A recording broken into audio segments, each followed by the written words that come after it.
Des camions surchargés, femmes, enfants, bagages, tous entassés. En Centrafrique, pour les musulmans, c'est l'exode. 70 000 personnes ont déjà fui vers le Cameroun et le Tchad. Car la minorité musulmane est la cible de violences perpétrées par des chrétiens.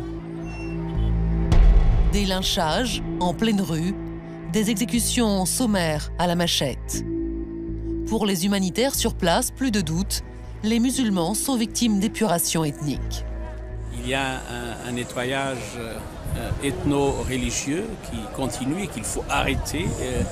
Il y a encore des gens qui sont tués, même ici et là, quelques massacres. 2 mois après l'envoi de soldats français en Centrafrique, le pays est donc encore en plein chaos. Mais aujourd'hui, les anciennes victimes sont devenues les bourreaux. Des chrétiens, des membres de milices d'autodéfense, traquent et tuent les anciens rebelles de la Séléka, c'est-à-dire les hommes proches de l'ancien président musulman. En visite en Centrafrique hier, le ministre français de la Défense a durci le ton face aux exactions de ces milices, les anti-Balaka.